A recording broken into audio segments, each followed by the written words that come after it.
Alors, je vous dis quelques mots pour commencer. D'abord, pour remercier, vous remercier d'être présent ce soir. Nous recommençons notre cycle, comme chaque année, au même endroit.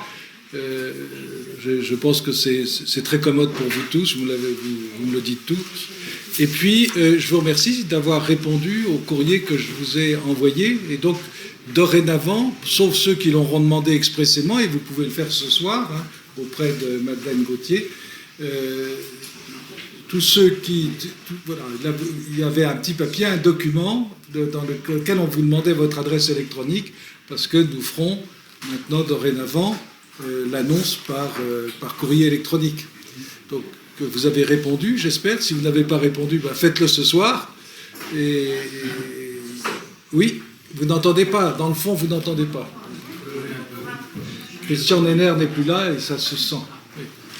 Donc, merci. Et puis merci pour ceux qui ont donné un petit peu de sous parce que la salle coûte entre 500 et 600 euros. Donc, la location de la salle. Alors, voilà, c'est normal, c'est des prix auxquels nous sommes estimés. Mais à Paris, vous savez, c'est très difficile de trouver une salle en dessous. J'en ai cherché, les salles à 200 euros, c'est bien gentil, mais c'est un peu détourdi. Tandis que nous méritons un petit peu mieux, je pense. Donc, merci à tous ceux qui ont fait un petit effort. Et pour ceux qui n'ont pas encore répondu, répondez. Sinon, de fait, la prochaine fois, on n'enverra qu'aux personnes qui auront demandé d'avoir un courrier postal pour l'annonce de la prochaine conférence. Alors, je vous dis tout de suite, la prochaine conférence, oui. Vous, je sais, oui, vous êtes... Et pourtant, vous vous servez fortement d'Internet. Si vous êtes une fanatique d'Internet, je vous connais. Oui. Bon, vous l'avez dit, donc ça sera fait. Bon. Alors, je vais vous annoncer tout de suite la prochaine conférence, comme ça sera fait. Et la prochaine conférence aura lieu le mardi 12 novembre et portera sur le Moyen-Orient de tous les risques. Et ça sera Antoine Delacoste la Raymondi, qui fera la conférence et qui est, comme on dit maintenant, un expert. C'est ça. Est-ce chose moyenne-orientale. Et bien maintenant, nous commençons ce soir. Vous êtes saturé de Macron, enivré de Macron, et bien nous allons encore continuer dans la macronerie. À vous la parole, Alors, Philippe. Nous nous sommes concertés avec Hilaire, et donc je vais commencer, il continuera, je reprendrai la main, il finira. Donc voilà, nous montons vers des empyrées toujours plus hauts. Et je vais commencer par vous parler de politique intérieure. Alors, Hilaire l'a fort bien dit, il a presque défloré le sujet, vous n'en pouvez plus de Macron, donc je vais essayer de vous en parler quand même pendant un quart d'heure, au cas où, et pour en dire évidemment du mal, parce que nous avons une grille de politique qui est remplie de haine, et donc ce serait dommage qu'on n'en profite pas. L'idée de Macron, en ce moment, était évidemment de gagner son second quinquennat, pardon. Alors, il est déjà gagné en fait, puisque voilà, il n'aura évidemment en face de lui que des personnes qui sont détestables aux yeux de ceux qui fabriquent l'opinion et aux yeux des catholiques qui considèrent qu'il vaut mieux travailler le portefeuille plutôt que la société. Et donc Marine Le Pen, si tant est qu'elle se présente, elle a annoncé qu'elle se présentera, n'a aucune chance d'être élue. Macron a toutes les chances de remporter. Et ce ne sont pas les écologistes, les républicains ou le PS qui lui feront un quelconque ombrage. Mais néanmoins, Macron veut réussir ce deuxième quinquennat mieux qu'il n'a réussi le premier. Pourquoi est-ce qu'il n'a pas encore réussi son premier quinquennat ? On est au bout de 2 ans et demi d'exercice du pouvoir. Vous avez remarqué qu'on nous a parlé de l'acte 1 et puis on nous a parlé une première fois de l'acte 2. En fait, depuis 1 an, les commentateurs bégayent sur l'acte 2, puisque chaque fois qu'on nous dit « ça y est, mais maintenant on a fini les 100 premiers jours, on a fini les 1000 premiers jours, on a fini l'acte 1, on va commencer l'acte 2 », il y a toujours une catastrophe absolue qui débarque, genre les gilets jaunes, et donc du coup l'acte 2 patine lourdement, et donc on nous annonce qu'avec la réforme des retraites, ce sera l'acte 2, et puis maintenant sans doute le débat sur l'immigration sera l'acte 2, enfin il y a un acte 2 qui est sans cesse repoussé, et on ne sait pas encore si le malheureux arrivera à passer un jour à l'acte 3 du quinquennat, qui sera sans doute le fait d'avoir un deuxième quinquennat. Pourquoi est-ce qu'il a raté pour le moment son acte 1, c'est qu'il a une base de députés qui ont été élus dans l'enthousiasme et dont un tiers déjà n'assiste plus aux séances à la Chambre.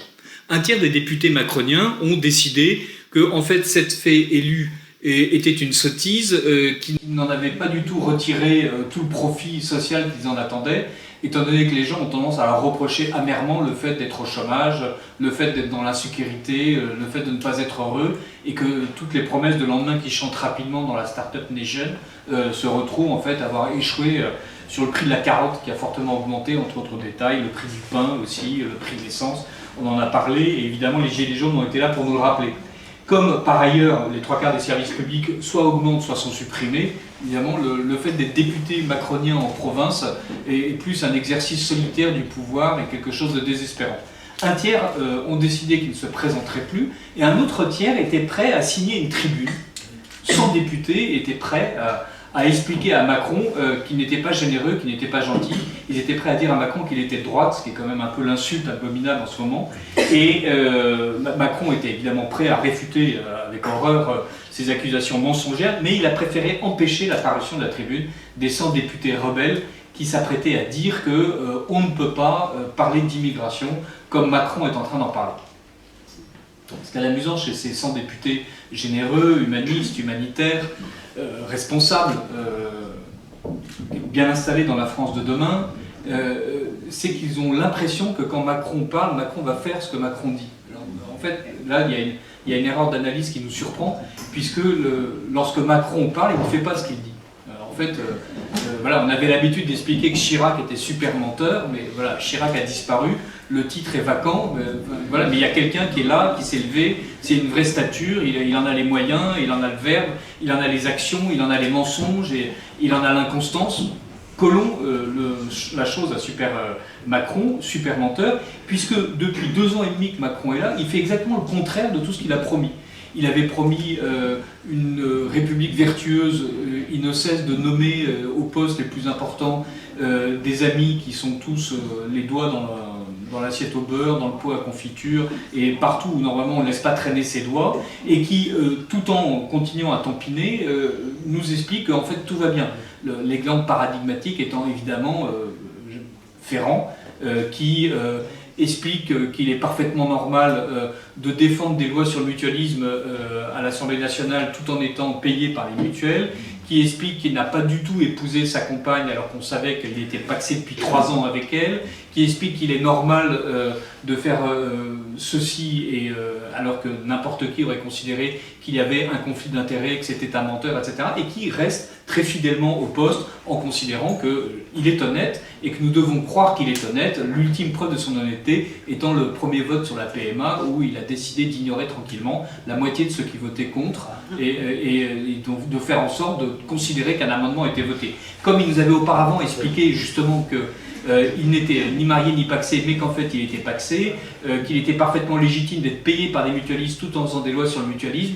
Évidemment, l'honnêteté de Ferrand nous paraît quand même un peu mise à mal. Donc voilà la République exemplaire de Macron. Évidemment, vous connaissez tous l'affaire Boulard, où non seulement elle a les pots du Modem dans lequel elle tampine, on lui arrache les pots du Modem, on lui arrache le ministère qu'elle avait, ça tombe bien, c'est la fondation américaine qui l'a payé grassement qui ressort, et on s'aperçoit non seulement que la fondation américaine l'a payé grassement 350 000 € pendant 2 ans à faire on ne sait pas trop quoi, elle a moins écrit en fait pour cette fondation américaine que la femme de Fillon n'a écrit pour la revue des Deux Mondes. C'est un peu, voilà, on a battu le record, voilà. Et là on vient de se rendre compte que la fondation américaine était dirigée entre autres par l'un des financiers de la campagne de Macron. Mais c'est pas grave, Sylvie Goulard est toujours en poste, toujours en train d'affronter courageusement le feu des questions de ceux qui sont en train d'examiner son investiture à la Commission européenne. Et on pourrait ainsi prendre tous ces gens qui sont autour de Macron et dont quelqu'un remarquait avec un humour un peu désespéré qu'ils étaient prêts à démissionner pour un homard, mais qu'ils n'étaient pas prêts à démissionner pour quelques yeux éborgnés, 4 flics assassinés, etc., qui ça sont malgré tout peu de choses par rapport au homard de la République. Donc voilà, l'ancien joueur de poker est toujours en place, le prévaricateur des mutuelles est toujours en place, et ceux qui ne sont pas en place sont installés dans des prébendes tranquilles. Donc Macron nous avait promis une république exemplaire, la république n'est pas du tout exemplaire. Macron nous avait promis une république participative, il tient son parti avec une main de fer et les gens votent, tous ceux qui essaient de voter autrement sont exclus. Ils sont exclus comme Agnès Steel sur la base de motifs qui paraissent débiles, mais ils sont néanmoins exclus, ils n'ont plus droit à la parole. Macron avait expliqué que la France allait revenir sur le chemin de la croissance, elle n'y est pas. Macron maintenant explique que tout est de la faute de l'administration. Il vient de réinventer à lui tout seul le concept d'état profond qu'on connaît, et donc si les gens ne sont pas heureux, c'est d'une part évidemment qu'ils sont aveuglés par la haine vraisemblablement, et d'autre part que les fonctionnaires empêchent toutes les bontés que Macron dispense et fait ruisseler sur le peuple d'arriver véritablement. C'est l'état profond qui empêche la diplomatie brillante d'arriver à ses fins. Hilaire vous en parlera, vous avez tous des exemples de diplomatie brillante de Macron, en tout cas de la brillante communication que Macron fait sur sa brillante diplomatie, qui n'apparaît pas totalement être suivi des faits. Vous avez tous des exemples aussi de Macron arpentant la France et allant au fin fond de la Bourgogne, à Pouilly en Auxois ou à Semur en Auxois, ou dans je ne sais quelle autre ville bourguignonne, expliquer aux croquants à quel point lui a compris ce que c'était qu'un débat, et donc monopoliser le micro pendant 7 heures en empêchant les maires de lui poser une deuxième question, parce que c'est lui qui sait. Il sait pendant 7 heures, il sait à Pouilly en Auxois, il sait à Figeac, il sait à Comble, il sait à Rodez, et maintenant c'est à Rodez que Macron sait ce qu'il faut faire pour les retraites. Mais là aussi, donc, ce que Macron savait en politique intérieure, il ne l'a pas appliqué. Ce que Macron disait en matière d'immigration, il ne l'a pas fait. Les chiffres dont Macron disposait quand il est arrivé au pouvoir, et tout en expliquant qu'il allait faire mieux, ce sont des chiffres qui se sont tous aggravés depuis. L'industrie recule en France, on nous explique que la courbe est en train de s'infléchir et on commence à comparer les emplois industriels en expliquant qu'il y en a un peu plus. Il y a de moins en moins de sites industriels, la vérité est là. C'est pas tant dans le fait qu'il y a un peu plus de gens embauchés dans l'industrie, c'est surtout qu'il est de plus en plus difficile de créer des industries en France, il est de plus en plus difficile d'installer des usines nouvelles en France. Bien sûr, à cause de l'état profond, nous répondra Macron, mais là pour le moment, il n'a pas réformé toutes les règles qui permettent d'installer un site. Il a réformé plein de choses. Par exemple, il a réformé les règles qui permettent de vérifier la dangerosité des sites. Donc ça tombe bien, du coup, Lubrizol explose quasiment dans la foulée, en fonction précisément des nouvelles règles instituées par Macron qui ont permis au préfet d'autoriser une extension qui, normalement, aurait dû être interdite. Je vous parle de Lubrizol, mais enfin il y a l'usine d'Acher dont vous avez entendu parler, qui flambe ou presque depuis le 3 juillet et qui elle aussi est une catastrophe. Et il y en a une nouvelle qui depuis hier est en train de cramer. Et voilà, donc tous les sites Céveso ou presque sont en train de brûler. Heureux effet des politiques macroniennes, vous me direz c'est un peu fort de café. Non, quand on commence par amoindrir les règles de sécurité publique, il y a des accidents. Là, pour le coup, c'est pas un procès qu'on lui fait, c'est une constatation. Il assouplit les règles, ça va mal. Il assouplit les règles en matière de finances, et bien, du coup, il y a moins d'impôts. Il assouplit toutes les règles au profit de la caste des riches qu'il représente, et du coup, ces riches se goinfrent, mais évidemment, aucun ruissellement sur le bon peuple. Macron, donc, en politique intérieure, réussit à mentir en permanence. Quand ce n'est pas lui qui ment, ce sont ses disciples, ce sont les macronistes qui enfilent les infox et les bobards à peu près à la vitesse d'un chansonnier, enfilent les perles et les plaisanteries, et en nous expliquant à chaque fois que nous avons mal compris, qu'en fait il fallait comprendre autre chose, que s'ils ont dit 100 et qu'en fait c'est 200, c'est qu'en fait ils parlaient des premiers 100 mais pas des deuxièmes.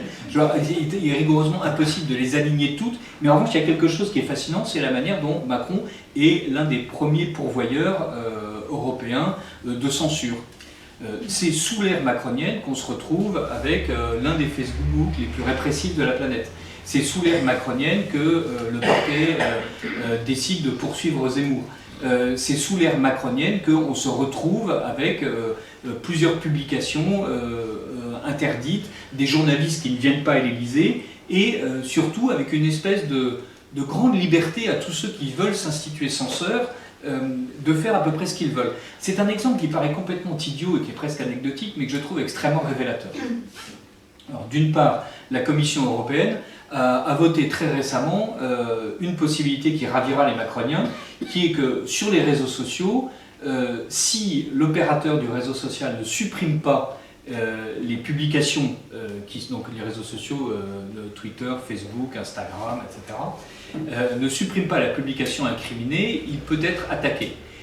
Il doit supprimer la publication incriminée, il doit supprimer les publications identiques, donc il n'y a même pas besoin qu'il y ait une seconde décision sur une autre publication pourvu qu'elle dise la même chose, il doit supprimer les publications équivalentes. Donc, autrement dit, je dis Macron est un salaud, on me condamne. Tous ceux qui disent Macron est un salaud à ma suite, ou ceux, au contraire, ceux qui m'ont devancé ont déjà été condamnés. Ceux qui disent Macron est un petit salaud, ou Macron n'est pas un salaud, mais c'est quand même quelqu'un d'un peu sale, ok, c'est une publication équivalente, ce sera supprimé. Ça vient d'être voté. Ce qui est intéressant, c'est que Numérama nous rapporte qu'en France, une série télévisée américaine, South Park, est censuré. C'est-à-dire que si vous allez aujourd'hui sur Netflix pour voir les épisodes de South Park, il y a 22 saisons, c'est un dessin animé très drôle, très sale, très amer, où des enfants révèlent par un comportement absurde toute la stupidité de la société américaine. Et donc c'est quelque chose qui est à mi-chemin entre l'extrême gauche et l'extrême droite, c'est inclassable, c'est juste féroce. Eh bien, certains épisodes ne sont pas diffusés en France. Mieux, les saisons de South Park, par exemple, puisqu'il y a 22 saisons, chaque saison comportant entre 10 et 20 épisodes, les saisons de South Park, quand un épisode est supprimé, sont renommés. C'est-à-dire l'épisode 2, l'épisode 3 devient l'épisode 2. C'est-à-dire que vous ne savez pas, sauf si vous êtes un spécialiste de la série, qu'on vous a supprimé l'un des épisodes. L'un des épisodes supprimés est un épisode qui s'appelle Les Méchants Ninjas, si je ne m'abuse, qui met en scène les soldats de Daesh. Donc on considère en France que pour éviter d'être taxé d'homophobie, d'islamophobie, on s'y perd, et il y a une nécessité de protéger le bon peuple d'une information qui pourtant est disponible par ailleurs, vous pouvez les acheter en DVD, mais où là, donc, l'opérateur Netflix, qui diffuse évidemment normalement la série aux États-Unis, diffuse en France une version tronquée et pour sa défense met en avant le fait que les conditions locales ne lui permettent pas de le faire. Autrement dit, ce fantasme de l'islamophobie a fini par aboutir au fait qu'on ne puisse même pas dire du mal de Daesh sur une télévision française selon un opérateur américain. C'est vous donner l'état exact de la manière dont l'opinion publique est réellement travaillée par la Macronie pour qu'aucune parole ne s'échappe et pour que tout soit sous le plus féroce des contrôles sociaux. Puisque je parle islam, et ce sera le dernier point sur cette politique intérieure, évidemment, Macron se rend compte que s'il a envie de constituer un parti, s'il a envie de gagner des élections, et s'il a envie de gagner les élections municipales, autrement dit, s'il a envie de constituer un socle d'élus locaux, qu'il méprise d'un côté, mais dont il continue à maintenir un certain nombre de prérogatives. Donc s'il a besoin en fait de continuer à avoir non pas de continuer, mais d'avoir enfin des gens qui voteront les subventions dont il a besoin, qui voteront les politiques dont il a besoin, autrement dit s'il a envie de réinventer le PS tel que Hollande l'a construit pendant 10 et 20 ans, il a besoin de gagner des élections municipales. S'il a besoin de gagner des élections municipales, il a brusquement besoin de parler d'immigration et de parler d'immigration autrement que les 100 députés fronteurs n'aimeraient qu'il n'en parle.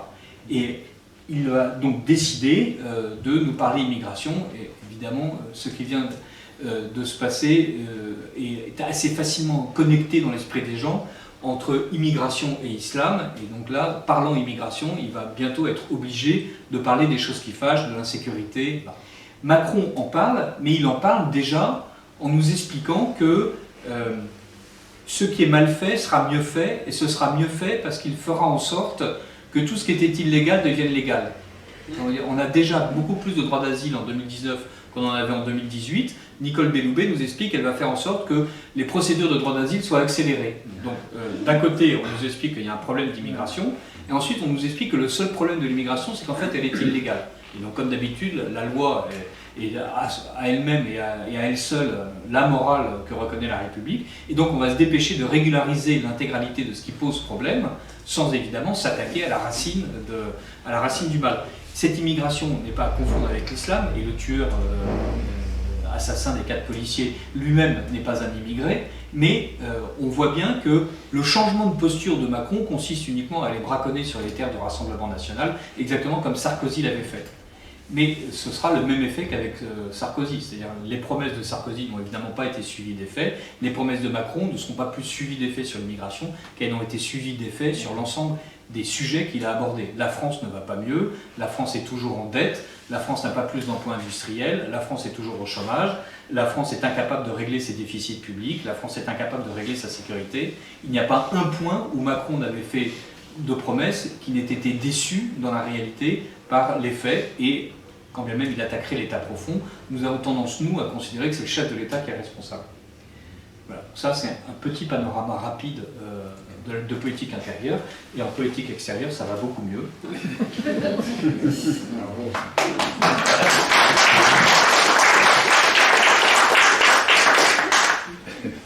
Merci, Philippe. Oui, c'est un tableau un peu accablant, profondément juste. En tous les cas, c'est le sentiment des Français. Et Macron se rattrape en faisant du brillant. Et c'est comme ça qu'il procède depuis le début. D'où cet écart permanent entre ce qu'il dit, qui relève de son imagination, et qui relève tout simplement de son éducation. Il a suivi des cours brillants à Sciences Po, à l'ENA, et il les répète. Un peu comme Hollande, mais Hollande c'était poussif, tandis que Macron a un certain art, et encore, et encore. Maintenant que ses conseillers littéraires l'ont abandonné, en particulier Lefort, il est difficile de lire un discours de Macron. Et donc vous avez des mots, des idées, et en politique extérieure c'est encore plus, j'allais dire encore plus manifeste, sauf que la politique étrangère, le peuple français ne la suit pas de façon aussi méticuleuse et puis n'en est pas aussi affecté que la politique intérieure. Une phrase de lui qui date du mois de juillet, c'était au moment où il préparait sa fameuse rencontre de Biarritz, son fameux sommet de Biarritz. Une phrase de lui est tout à fait caractéristique. La géopolitique, c'est passionnant. Il n'a pas du tout l'idée d'une diplomatie française. Il y a toujours eu un dépit des régimes, même sous la Convention, même avec Bonaparte qui remaniait l'Europe, etc., même avec nos imbéciles de la Troisième République, les Aristides brillants, enfin imbéciles, les utopistes. Il y avait quand même, dans la tradition du Quai d'Orsay, dans la tradition des ambassades, dans le milieu des ambassadeurs, que j'ai connu un peu, que je connais encore, à l'occasion de rencontres personnelles, il y avait une tradition d'une diplomatie française. Donc on savait, dans certains domaines, sur certaines régions du monde, on savait ce que la France devait penser, parce qu'on connaissait les intérêts français. Et donc on faisait une diplomatie à partir des intérêts français. Macron ne connaît pas les intérêts français. Il pense qu'il y a des problèmes dans le monde et que chaque pays a des problèmes, mais que les problèmes de chaque pays doivent être attraits au niveau au-dessus. Et donc il a des théories. Or, une politique étrangère, elle est faite d'intérêts. Et c'est la réalité à laquelle il se trouve aujourd'hui confronté. Lui, il n'a que des discours, des mots, des idées, de vastes considérations. Et on l'a senti particulièrement avec ce fameux sommet de Biarritz qui a été mis en scène de façon extraordinaire. Vous vous souvenez, avec 3 coups de théâtre, puisque c'était une mise en scène, il fallait des coups de théâtre. Le premier coup de théâtre, c'était la rencontre avec Poutine 8 jours avant dans le fort de Brégançon, et où on présentait les choses de façon extraordinairement paisible, apaisée. Poutine était certes un personnage pas forcément très sympathique, mais Macron avait compris qu'on ne pouvait pas faire autrement que de s'entendre avec la Russie, et il s'était arrangé pour réintroduire les Russes dans l'Assemblée parlementaire de l'Europe. Pas le Parlement européen, mais l'Assemblée parlementaire du Conseil de l'Europe, dont ils avaient été exclus. Et puis, Macron laisse entendre que si Poutine est sage et si Poutine obéit aux idées de Macron, il aura peut-être une possibilité l'année prochaine ou dans les 2 ans qui viennent d'être réintroduit dans le fameux G7 qui redeviendrait à cette occasion le G8. Ça a été le premier coup de théâtre. Et puis le deuxième coup de théâtre, vous vous en souvenez, c'était d'ailleurs très bien mené, il a reçu Donald Trump de manière particulière et singulière comme un précurseur le samedi matin pour un petit déjeuner, et où il lui a annoncé que, eh bien, dans le courant de la journée du dimanche, surviendrait le ministre des Affaires étrangères de l'Iran. Et Macron s'est arrangé pour que Trump donne son accord. Mais il donne son accord à quoi? À rien du tout, puisque finalement Trump ne rencontrera pas la personne. Et donc le lendemain, est arrivé par l'avion, est arrivé la ministre des Affaires étrangères qui était venue auparavant, 15 jours auparavant en France pour bien préparer l'affaire, ça avait été bien conçu. Il venait pour des entretiens avec Le Drian, puisque toute l'astuce de Macron consistait à se servir de ses ministres pour discuter en parallèle.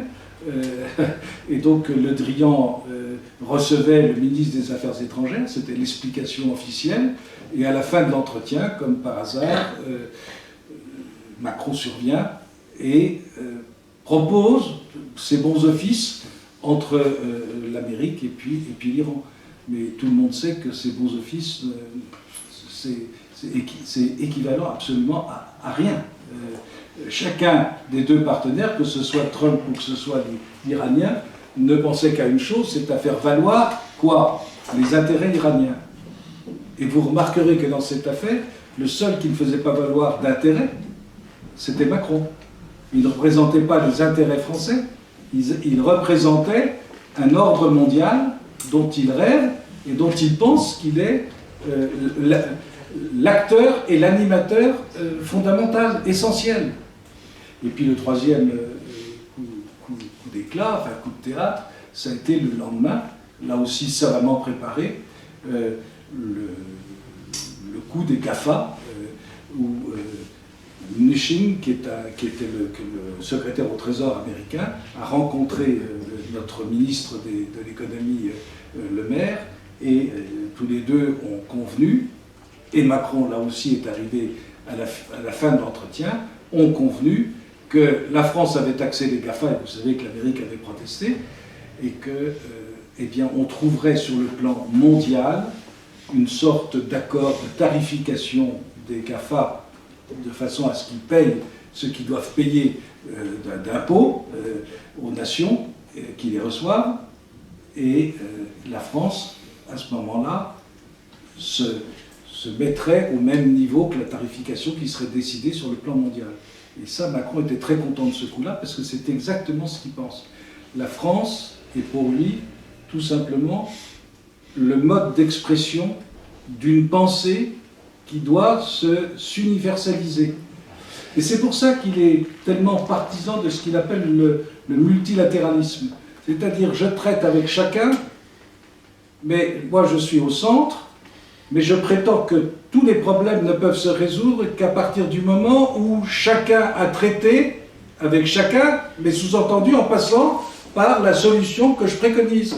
Et à partir de ce moment-là, moi je m'adapterai en fonction des demandes et des exigences de chacun, et c'est ce qu'il appelle la diplomatie, et la diplomatie française. Alors je vous invite, parce qu'après ces 26 août dernier, ces succès de Biarritz, tout le monde a chanté ses louanges, le Figaro, le Monde, là il y avait une sorte d'unanimité, les Français étaient tout heureux parce qu'on avait le sentiment que la France reprenait une place sur le plan international.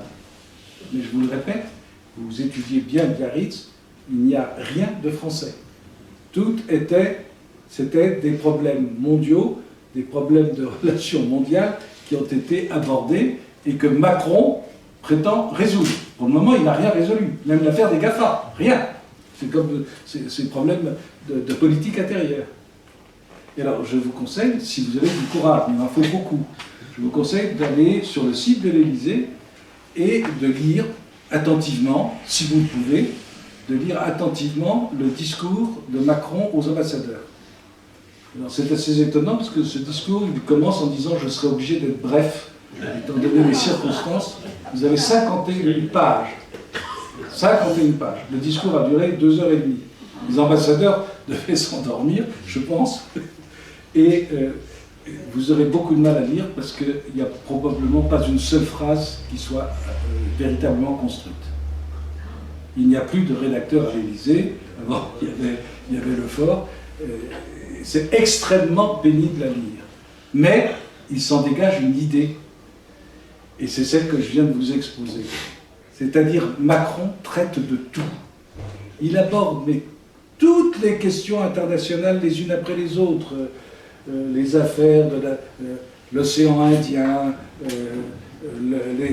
les affaires indo-chinoises. Il aborde absolument toutes les questions qui, à l'heure actuelle, agitent le monde. Et sur chacune, il jette un regard et il donne son analyse. Et son analyse est nulle. Totalement nulle. C'est du... Je ne sais pas comment dire. C'est au mieux un journaliste qui recopie, qui essaye de recopier des cours de géopolitique auxquels il ne comprend pas grand-chose. Et c'est extrêmement pénible. Je vous conseille cette lecture. Moi, elle m'a édifié, elle m'a accablé, au point que je me suis dit, mais franchement, il n'y a plus personne à l'Élysée pour construire un discours, ça c'est extrêmement grave.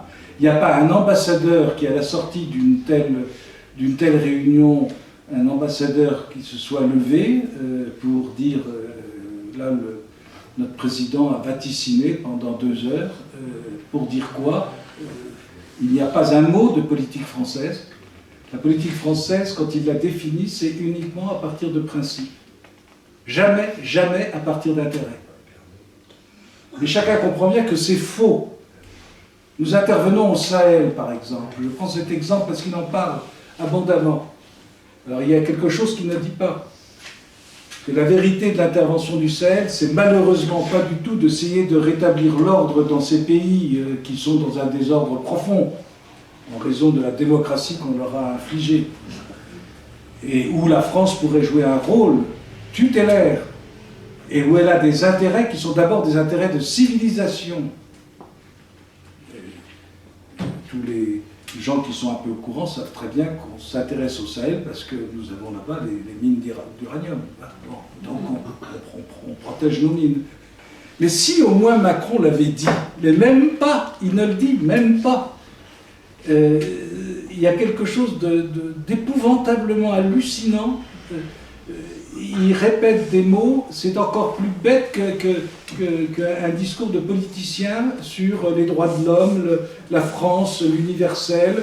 Et alors c'est l'universel et en même temps le singulier. Et vous avez une espèce de philosophie de bas étage. C'est même pas du Ricoeur, c'est du sous-Ricoeur. Et tout ça appliqué dans un jargon effroyable, appliqué à des questions de rivalité et d'intérêt, puisque c'est en ce moment ce qui est en train de se passer à travers le monde, c'est-à-dire que toutes les nations se réveillent et toutes les nations cherchent à défendre leurs intérêts. Pourquoi? Parce que la situation mondiale, qu'elle soit financière, qu'elle soit économique, qu'elle soit politique, qu'elle soit sociale, est extrêmement dangereuse et Macron ne le voit pas. Ou quand il le voit, il dit « ça, c'est précisément ce qu'il faut éviter, c'est le mal, cachez-moi donc ce sein que je ne saurais voir », il ne veut pas voir. Il dit ça, c'est épouvantable. Et s'il y a une politique française, elle consiste à s'opposer à tout ce qui pourrait apparaître comme nationaliste, populiste, et il emploie ces mots. Mais ce qu'il y a de très grave, c'est qu'il les emploie sur le plan international. Il n'est même pas capable de concevoir que nous pourrions nous entendre avec un ennemi idéologique. Louis XIV s'entend... La diplomatie de Louis XIV s'entendait avec l'Angleterre de Cromwell. Oui, c'est arrivé pas qu'une seule fois dans notre histoire, où nous avons, où Saint-Louis a dit au pape, vous vous occupez de vos affaires parce que les intérêts de la France ne sont pas les mêmes que les vôtres. Nous aurions besoin aujourd'hui d'un roi de France qui dise la même chose. Et non, il n'y a rien de tout cela. Je vous invite à lire ça, parce que c'est extraordinairement significatif. Alors, à l'ONU, il a repris exactement les mêmes thèmes, et cette idée, je vous dis, elle est très simple en réalité. Quand vous avez pressé le citron de toutes ces phrases, vous retrouvez la même idée qu'il a développée en Grèce sur l'apnix, la même idée qu'il a développée en Sorbonne, la même idée qu'il a développée à Davos, c'est-à-dire je fais du multilatéralisme parce que j'écoute tout et je suis le seul qui soit capable de faire la synthèse. J'ai titré un article, eh bien, ce multilatéralisme, c'est tout simplement du monocentrisme, c'est-à-dire moi, Macron, je vois clairement ce qu'il faudrait aux intérêts du monde. Et ensuite, il argumente.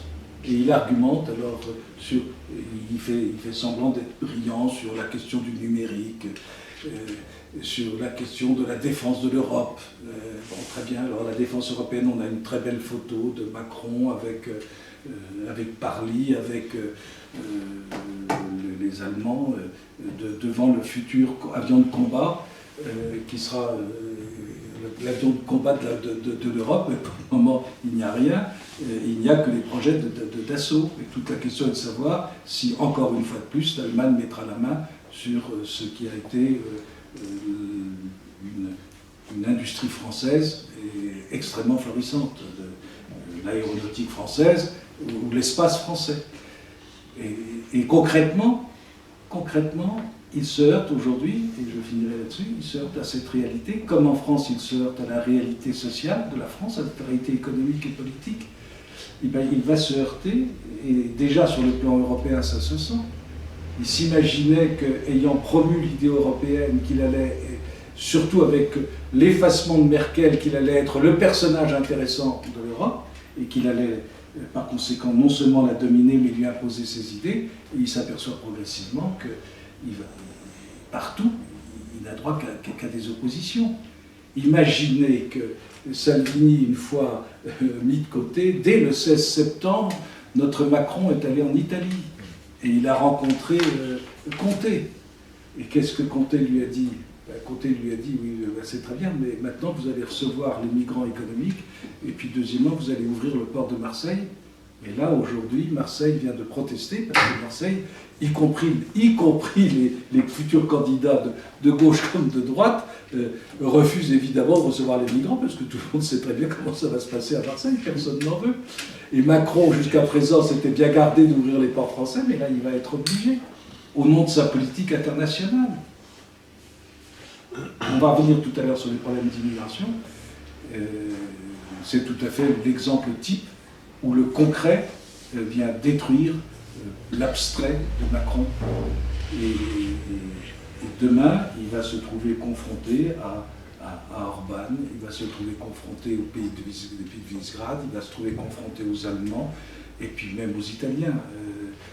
Et puis demain, vous savez ce qu'il avait imaginé? Il y a encore 3 mois, je ne sais pas si vous vous souvenez, dans quel sommet européen il avait annoncé que les Anglais seraient obligés de refaire un référendum pour rentrer de nouveau dans l'Europe, parce qu'il n'envisage pas que les Anglais soient assez bêtes pour quitter l'Europe. C'est ce qu'il a dit en propre terme. Ça montre à quel point il est totalement, comme on dit maintenant, comme je dis, déconnecté de la réalité. Et ce qu'il y a de grave, c'est que sur le plan intérieur comme sur le plan extérieur, il va se trouver maintenant confronté à des gens qui sont absolument accrochés à leurs intérêts, que ce soit les Américains, que ce soit les Chinois, peu importe, et même dans le cadre de notre Europe. Et l'Europe dont il a rêvé en Sorbonne et à Davos, vous savez, il s'est donné 5 ans pour devenir pratiquement le président de l'Europe.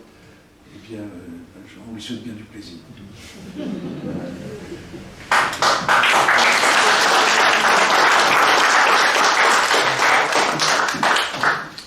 Évidemment, donc, sur la politique intérieure comme sur la politique extérieure, Macron n'est pas un homme de parole, et surtout Macron est un homme de chimère. Donc il est assez logique que d'une part,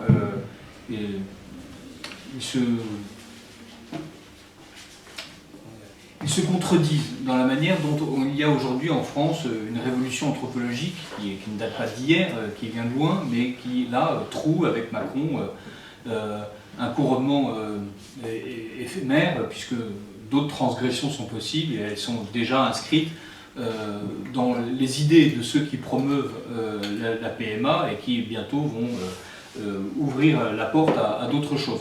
Vous avez remarqué que le député Touraine, rapporteur de la loi, qui a d'ailleurs moins rapporté la loi, qui n'a exprimé ses propres idées au long d'un énorme rapport parlementaire de plusieurs centaines de pages qui tenait somme toute peu compte des travaux véritablement d'audition de la commission et qui lui permettait surtout d'étaler ses propres chimères, ses propres théories, a réussi à faire voter un amendement reconnaissant les enfants nés de GPA à l'étranger.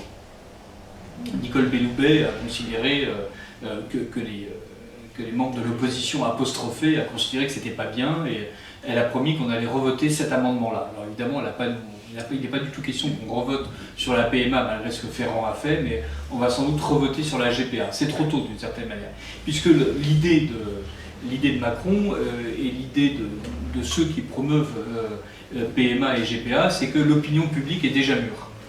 Alors, comme le remarquait quelqu'un, ils ont vis-à-vis de l'opinion publique cette attitude un peu ambivalente, c'est-à-dire que quand l'opinion publique est prête à dire que l'immigration est un véritable danger, là l'opinion publique se trompe, mais quand l'opinion publique dit que la PMA c'est pas mal, là l'opinion publique a raison. En fait. Donc il y a des censeurs intelligents qui constituent cette petite caste de ceux qui savent quand l'opinion publique est bonne et quand l'opinion publique est mauvaise. Pierre de Lauzun, non pas Pierre de Lauzun, Denier, dans le dernier numéro de Politique Magazine, Jean-Baptiste Denier en parle très bien en citant Burke, disant que l'Assemblée nationale, l'une des premières assemblées nationales françaises, ne lui paraissait être qu'une réunion opportuniste de gens qui s'étaient entendus pour prendre le pouvoir. Donc la manière dont l'opinion publique est traitée dans cette question de la PMA et de la GPA est équivalente à ce que Burke disait de la prise de pouvoir des prétendus démocrates en 1789. Cette révolution anthropologique, à mon sens, il faut la replacer dans un contexte beaucoup plus vaste. Là, on est en train de remettre en cause la filiation, on déconnecte complètement filiation et procréation. On a eu droit à Nicole Belloubet disant que la procréation ne crée pas la filiation. On ne voyait pas bien ce qui se passait. Macron, lui, de son côté, a expliqué que ce n'est pas parce qu'on... c'est pas parce qu'il y a un enfant qui naît que pour autant on est parent, donc là aussi il y a de redoutables évidences, enfin des choses qui nous paraissaient à peu près assurées, qui sont au contraire évacuées avec une brutalité aussi redoutable. Et Touraine, lui, expliquant qu'il n'y a pas de droit à un père pour un enfant. Donc évidemment, avec tout ça, on se dit que c'est un peu compliqué. Et qu'est-ce qui reste? En fait, ce qui reste, c'est l'État. Voilà, la véritable révolution anthropologique, c'est de déconnecter complètement le lien social du lien naturel, d'exalter d'un côté la nature en expliquant qu'il faut sauver les forêts d'Amazonie et les Indiens Yanomami qui les peuplent et que le pape nous invite à considérer avec respect, alors, sachant que les Indiens Yanomami, eux, pratiquent l'infanticide, entre autres détails, mais donc contemplons la vérité des Indiens Yanomami à la suite du pape François. Et d'un côté, on exalte la nature pour tout sauf pour la nature humaine. C'est-à-dire il est absolument impératif que cette nature soit respectée partout, sauf à l'endroit où elle nous concerne, nous, dans nos corps. Et toutes les règles de transmission, en fait, naturelles, sont réputées être en fait obsolètes. Ce que veut instituer Macron, et Macron n'étant que le dernier maillon d'une longue chaîne de réformateurs humanitaires et éclairés et même illuminés, c'est une filiation qui soit purement sociale. Pourquoi est-ce que je dis ça? C'est parce que en même temps qu'on nous vend la PMA et qu'on nous explique donc que rien de naturel ne crée absolument aucun droit ni aucune filiation, au contraire, on est en train d'inventer une nouvelle filiation purement légale, purement contractuelle, purement inscrite dans le code français. Il y a ce premier point. Le deuxième point, c'est Macron qui nous explique qu'on va aider les parents pendant les 1000 premiers jours. C'est-à-dire avant même que l'enfant naisse et jusqu'à ses 2 ans révolus, l'enfant sera un sujet d'État. Auparavant, on se contentait d'embrigader les jeunes, voilà, droit à des jeunesses nazies, fascistes, à partir de 3-4 ans, les petits staliniens avaient le droit d'agiter un foulard rouge, à 6-7 ans, ils défilaient. Voilà. Là, non, Macron va les chercher dans le ventre de leur mère. Donc, ils sont déjà un objet de préoccupation étatique. L'un des rapporteurs, l'un des commentateurs officiels du propos du président Macron expliquait ça peut paraître être du domaine de l'intime, mais pas du tout. En fait, et Boris Cyrulnik nous explique qu'au contraire, il est super important qu'à l'intérieur même de l'utérus de la femme, on soit là en train de surveiller que tout se passe bien. Ça veut dire qu'on se substitue aux parents et la parentalité, qui n'existe ni au moment de la procréation, hein, comme disait je ne sais plus qui, Buzyn, un donneur de gamètes n'est pas un père, donc effectivement, je ne suis pas un père quand je donne mon sperme, je ne suis pas une mère quand j'accouche de mon enfant, donc qu'est-ce qui reste ? Eh bien il reste Macron. Voilà. Il reste Macron qui chope tous les enfants intra-utérins et qui leur dit « non, moi je vais m'occuper de toi ». Avec Boris Cyrulnik, qui, grand neurobiologiste s'il en est, mais qui a légèrement versé dans le caniveau il n'y a pas longtemps, puisqu'il a expliqué que la fonction du père peut bien sûr être remplie par la mère. C'est-à-dire, il commençait à parler de la fonction du père, et il a senti sur le plateau télé que ça devenait un peu gênant. Il était limite d'expliquer qu'il y avait quand même une différence sexuelle entre les pères et les mères. Il était à deux doigts d'avouer que non, pas du tout. En fait, comme en gros l'intégralité des psychiatres et des psychanalystes, même les plus à gauche, que le fait d'être un père a un sens dans la construction de l'enfant. Et là, il s'est dit, là, je suis en train de tout cramer. Il dit, bien sûr, la fonction du père est importante, mais elle peut être assumée par la mère, par une autre femme, par la grand-mère. Il a évité de dire par un chien ou un robot, mais on était juste au bord du truc. Et d'ailleurs, de toute façon, si effectivement la fonction du père est résumée à étant le fait d'élargir la palette sensorielle du lardo, eh ben, très bien, effectivement. Je veux dire, il a droit à 2 femmes ou à 2 pères, mais pourquoi pas à un chien et une vache, et sa palette sensorielle sera infiniment élargie. Et comme de toute façon, c'est l'État qui jugera si le projet de parentalité est efficace, c'est l'État qui jugera s'il y a une pertinence en fait à laisser aller cet enfant à son terme, parce qu'après tout, si on commence à s'intéresser à l'enfant alors qu'il est là intra-utérin, que par ailleurs on est en train d'étendre peu à peu le domaine de l'avortement, en faisant en sorte de repousser sans cesse la date, qu'on est en train d'expliquer avec un nouvel eugénisme, puisque l'une des députées, la reine, avait expliqué qu'il fallait que la PMA soit réservée à ceux qui présentaient des garanties de ressources. Autrement dit, c'était une PMA pour les riches. C'est-à-dire, il fallait que vous puissiez avoir un permis d'enfant, et ce permis d'enfant, il s'achète. Vous savez que l'une des conquêtes de la Révolution, c'était qu'enfin, le bon peuple avait le droit de chasser. En 1810, il n'y avait quasiment plus de cerfs en France. Le bon peuple avait chassé pendant 15 ans, il ne restait plus rien, des espèces ont disparu, les étangs de Sologne étaient déjà tellement plombés que les canards chopaient le saturnisme, et donc l'Empire décide d'instituer le permis de chasse, et tout de suite il le met à un prix pharaonique, qui fait que l'intégralité du bon peuple n'a plus accès au permis de chasse, et évidemment comme on est en République, on met suffisamment de gablous pour que le premier braconnier se fasse alpaguer, et là aussi comprenne sa douleur en payant l'amende. On est en train de traiter le pauvre exactement comme les eugénistes darwinistes, comme les eugénistes sociaux voulaient traiter entre 1870 et 1930 l'humanité souffrante, c'est-à-dire en stérilisant les incapables, en stérilisant les alcooliques, en stérilisant, voire en euthanasiant les déficients mentaux, et surtout en disant que les pauvres étaient en fait des êtres profondément viciés, dégénérés. Et vous savez que la régénération est la grande affaire de la République, et que la meilleure manière d'accoucher un homme nouveau, c'est de supprimer l'homme ancien. Donc, la guillotine était appelée la grande régénératrice. Il y a un texte de Philippe Ariès, absolument, non pas Philippe Ariès, l'autre, c'est pas grave, Philippe Ariès a dû en parler aussi de toute façon, Daniel Arras, qui est absolument remarquable sur cet aspect de la régénération par la guillotine. Pour revenir au sujet qui m'occupe, ces 1000 jours prouvent que l'État a envie d'être désormais le père et la mère.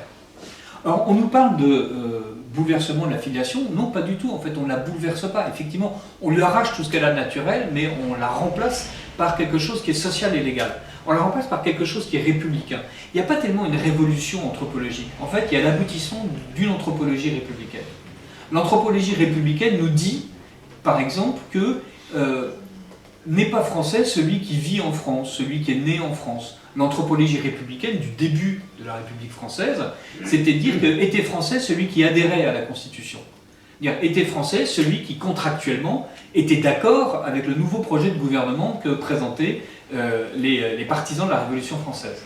Il n'y a pas en fait de définition du peuple aux origines de la République, sinon celui d'un accord clairement exprimé, socialement exprimé et validé socialement par les différentes communautés révolutionnaires, par ceux qui ont autorité pour vérifier qu'effectivement vous faites bien partie de la famille. Et on se retrouve aujourd'hui à avoir exactement la même chose. L'enfant, dès le sein de sa mère, est un sujet de loi, est un sujet de droit, est un sujet étatique, et moins le sujet de l'affection ou de la non-affection de ses parents que quelque chose qui appartient à l'État et qu'il appartient à l'État de faire advenir ou d'arrêter. Il appartient à l'État de pousser cet enfant jusqu'à Polytechnique ou au contraire de considérer qu'on en a besoin pour autre chose.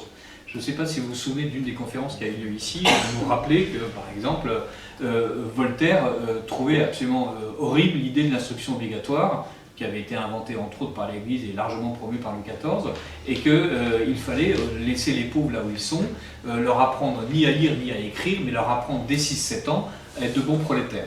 Lui-même avait d'ailleurs ses fermes à faire marcher, et donc il savait exactement ce qu'il voulait comme type de prolétaire sur ses fermes, certainement pas des gens capables de lire et écrire les œuvres de Voltaire. Ils auraient pu se rebeller contre la manière dont Voltaire les traitait. L'État français veut une anthropologie républicaine où nous sommes entièrement sujets de l'État, mais de notre naissance jusqu'à notre mort. De notre naissance, si on a envie de la faire advenir, et c'est toute la question de l'avortement, à notre mort, si on nous laisse le droit de mourir, et ça tombe bien, on ne nous laisse plus le droit de mourir. On est en train de promouvoir l'euthanasie. Il y a un article très intéressant qui est paru dans Le Monde, hier ou aujourd'hui, qui était patent sur les petits vieux dans les EHPAD. Le Monde, dépendance, c'est une question complexe. Dès qu'on nous dit qu'une question est complexe, un peu comme Bruno Le Maire qui nous explique que sa pensée est complexe, le genre de Macron, on sait qu'en fait les choses sont très simples, ça va mal se passer. Et donc, Le Monde nous explique qu'il y a une vraie question de la dépendance. Alors c'est un article qui est paru dans la rubrique Argent et placement, donc on voit tout de suite le vrai souci charitable qui anime ceux qui ont écrit l'article, et il nous parle de la manière dont les vieux posent problème, et donc tout en insistant sur la complexité des situations, l'article à un moment dit quelque chose qui est absolument délicieux. Lorsque les obligés, autrement dit ceux qui ont hélas un vieux à gérer, dans le cadre de leur argent et placement, lorsque les obligés ne parviennent pas à se mettre d'accord sur la contribution de chacun, ils doivent alors saisir le juge aux affaires familiales. D'où l'importance de constituer un dossier bien étayé faisant état de l'ensemble de ses revenus, mais aussi de ses charges. Si vous n'avez pas envie de vous occuper de votre vieux, blindez sur votre incapacité financière. Voilà. Et d'ailleurs, il cite un exemple navrant qui fait frémir tous ceux qui ont de l'argent. Un EHPAD avait assigné le fils et le petit-fils d'une grand-mère de 85 ans pour qu'ils soient condamnés à payer l'arriéré des frais de séjour. Et voilà, donc ce que veut le monde, c'est que les descendants fassent valoir leurs droits pour laisser la grand-mère mourir tranquillement dans l'EHPAD. C'est logique. On a institué un principe avec l'euthanasie qui est celui de l'utilité sociale. On nous explique qu'il n'y a de projet de parentalité qu'à condition qu'on est capable de refaire un citoyen utile à l'État. On nous explique d'ailleurs qu'on déconnecte procréation et filiation parce que ça n'a pas de sens, parce que véritablement le citoyen ne doit être que le fils des œuvres de l'État. Il est le fils des œuvres de l'État et l'État choisit ce citoyen à proportion en même temps qu'il le morigène et qu'il le gourmande, c'est-à-dire qu'il lui dit on va t'éduquer, mais il ne faut pas que tu manges gras, il ne faut pas que tu manges sucré, il ne faut pas que tu fumes, il faut que tu fasses du sport, il faut que tu aies une vie sexuelle satisfaisante, parce que les études prouvent, ou les études prétendent prouver que c'est quelque chose qui permet d'obtenir une certaine longévité. Comme on a tous vu cette religieuse qui avait 90 ans et qui expliquait que pour sa part, et vu l'âge de celle qui l'accompagnait dans le cimetière, il lui paraissait qu'une vie sexuelle, au contraire réduite, sa plus simple expression, était un bon moyen d'aller long et d'ailleurs d'éviter l'EHPAD. Mais bon, ça pour le moment les études le laissent de côté. Mais on nous dit en fait que le corps appartient à l'État. L'État a le droit d'imposer une éducation sexuelle, où d'ailleurs de plus en plus jeunes on nous parle de pratiques qui n'ont effectivement plus rien à voir avec la procréation. L'État a le droit d'expliquer que l'enfant n'appartient pas aux parents. L'État a le droit d'expliquer que si vous ne voulez pas que vos organes soient prélevés, il faut que vous le déclariez. Avant, on déclarait qu'on pouvait prélever nos organes. Maintenant, par défaut, nos organes nous seront prélevés. C'est d'ailleurs un amendement de Touraine aussi. Le même Touraine qui est en train de nous fourguer la PMA, la GPA, bientôt le troupe, et toutes ces histoires de manipulation génétique absolument épatantes où on met l'embryon, on prend l'ovule d'une femme pour ensuite le faire couver par une autre, mais avec si possible quelque chose d'encore plus amusant où on prend l'un des ovules mais on remplace le noyau par celui d'une troisième femme qui permet en fait d'avoir deux femmes pour un même ovule et ensuite un donneur de gamètes pour le troisième qui permet qu'à un enfant. Mais voilà, non mais voilà, pourquoi pas dire un enfant, mais vous dites chimpanzé, mais la loi qu'on est en train de nous vendre est en train de nous expliquer qu'on peut créer des chimères hommes-animaux qui sont déjà créés au Japon. Mais c'est Frankenstein, tout à fait. Mais c'est Frankenstein, ça s'est passé en Angleterre. Autrement dit, et d'ailleurs c'est l'un des arguments excellents de ceux qui nous gouvernent. Qui nous disent ça se passe ailleurs, pourquoi pas chez nous? Effectivement, je veux dire, on euthanasiait les débiles mentaux en Allemagne nazie, pourquoi pas chez nous? On les a castrés jusqu'en les années 1970 au Danemark, pourquoi pas chez nous? D'ailleurs, tout ce qui se passe ailleurs n'a qu'à se passer chez nous, c'est un excellent argument, chacun pourra en vérifier la pertinence. Et alors, il se passe ailleurs aussi le fait qu'on taxe beaucoup moins les citoyens, mais enfin ça on va pas tellement regarder. Voilà, il se passe ailleurs qu'on n'a pas, enfin il se passe plein de choses ailleurs qu'on n'a pas envie de. C'est un peu comme l'opinion publique. Elle a tort quand elle est contre l'immigration, elle a raison quand elle est pour la PMA. La même opinion publique, qui à 83%, explique qu'il faut qu'un enfant ait un père, mais là elle a tort aussi. On se retrouve donc avec une république qui dispose des corps. Et voilà, elle gère en fait un cheptel, un immense corps social indifférencié. Vous êtes porteur d'organes, je suis porteur d'organes, j'ai une capacité de production, j'ai une utilité sociale, dès que je serai malade, dès que je serai vieux, et sans doute, vu ce que je dis, dès maintenant, je ne suis plus socialement utile, et donc il n'y a pas de raison en fait que l'État me maintienne en subsistance. Je ne concours pas en fait à cette gigantesque fourmilière républicaine dont rêve l'État. Il y a une petite notule qui est parue dans le dernier Politique Magazine et qui nous parle de La vie des fourmis, signée par Maurice Maeterlinck à la fin, au tout début des années 30, mais en 1930 avec un peu de chance. Maeterlinck, elle a écrit La vie des abeilles, puis La vie des termites, puis La vie des fourmis. Donc ce sont 3 livres sur les insectes sociaux. Il ne peut pas s'empêcher à chaque fois de parler de République. Il ne peut pas s'empêcher à chaque fois d'expliquer à quel point ces insectes sont admirables. Et les abeilles moins que les termites moins que les fourmis. Les fourmis sont absolument parfaites. Elles sont asexuées déjà, pour la plupart d'entre elles. Et elles ont un organe qui leur permet de régurgiter la nourriture. Et ce qui fait que les fourmis n'ont de cesse que de régurgiter, de donner tout ce qu'elles ont à la communauté. Alors, évidemment, il doit y avoir un léger fantasme fiscal chez Maeterlinck, mais et en tout cas, et on comprend tout l'intérêt que la République peut avoir à s'inspirer des fourmis, mais c'est surtout voilà, une masse indifférenciée, indéfiniment interchangeable, où l'individu n'existe pas et où seul a un sens la continuité de la fourmilière est dans une absence absolue de toute transcendance. Elle existe exactement comme ce pays est censé exister en République, c'est-à-dire juste en se reproduisant et en reproduisant les structures de pouvoir et de domination telles qu'elles existent. Donc l'ultime frontière, puisque donc, on nous a cambriolé nos esprits, on a fait en sorte qu'il y ait 20 lois qui nous empêchent de penser ce que nous avons envie de penser, 60 qui nous empêchent de le dire quand jamais on a réussi à penser, c'est de faire en sorte que les corps eux-mêmes fassent partie du système. Donc c'est ça qui est en train de se passer. Bien sûr, il y a un bouleversement anthropologique dans la filiation, mais le schéma beaucoup plus grand, c'est de dire que les corps appartiennent à l'État. Tous les corps. Et vous pouvez ensuite prendre tout ce que fait l'État, y compris la manière dont on abaisse l'âge d'entrée à l'école, jusqu'à la manière dont on veut gérer les vieux dans les EHPAD selon le monde. Il n'y a pas un moment donné où vous ne voyez apparaître la statue d'un citoyen en bonne santé, docile, faisant ce qu'on lui demande, et acceptant surtout ou de ne pas naître ou de mourir.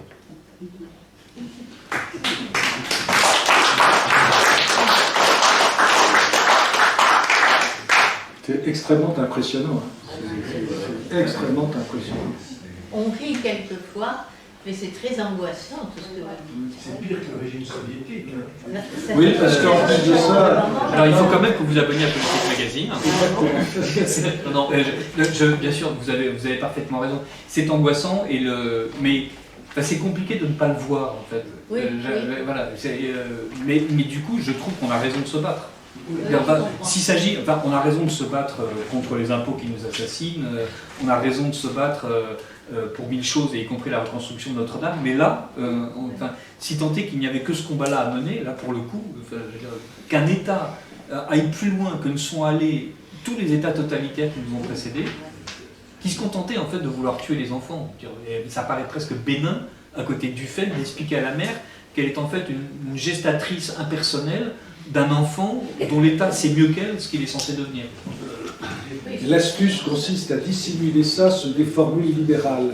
Et ce libéralisme est plus totalitaire que les autres totalitarismes. Parce que quand on était un Allemand de tradition ou un Russe convaincu de la Sainte Russie, on était mis dans un camp de concentration, on était mis contre un mur, on était fusillé, on savait quel était l'ennemi. Aujourd'hui, c'est impossible. Et malheureusement, ceux qui devraient diriger l'opinion, ils ne le font pas. Ils ne le font pas. Bon. Alors, là, vous n'en avez pas parlé parce que vous aviez votre sujet qui était déjà archi plein, mais une manifestation, la manifestation. Alors, il y avait combien de personnes présentes oui. Voilà. Alors, il y a 45 200 d'après la préfecture de 400.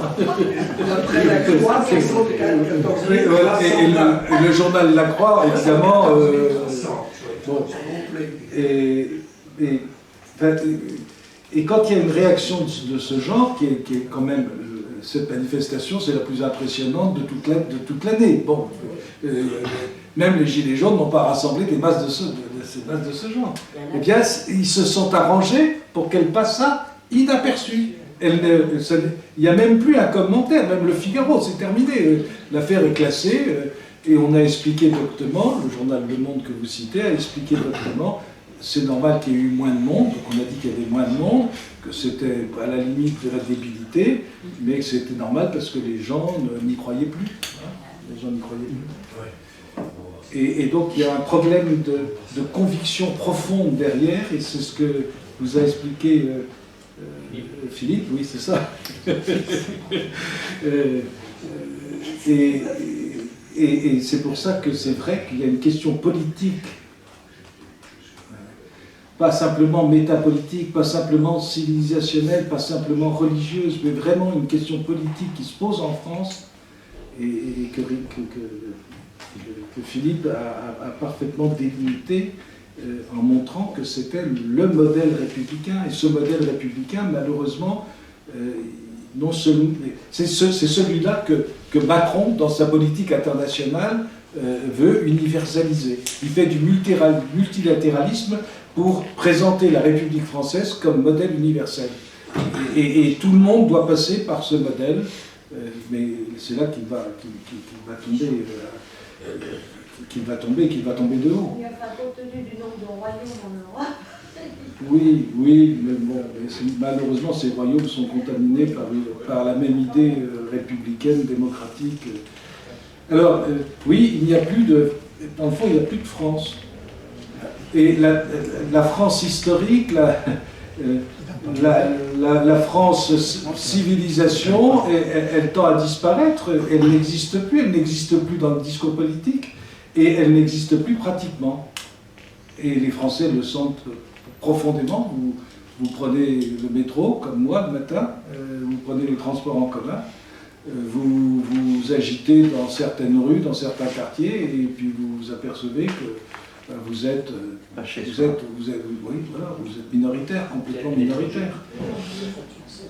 Alors, je vais prendre un petit exemple, parce que ça commence à se savoir, mais ce n'est évidemment pas dit dans les médias, hein. Ça n'a pas été dit à la télévision, je ne regarde jamais la télévision, pratiquement jamais, ce n'est pas dit dans les radios. Et nous avons donc eu un certain Michael, allons donc, son nom m'échappe. Michael Harpon, vous savez, il faut qu'il s'appelle Harpon.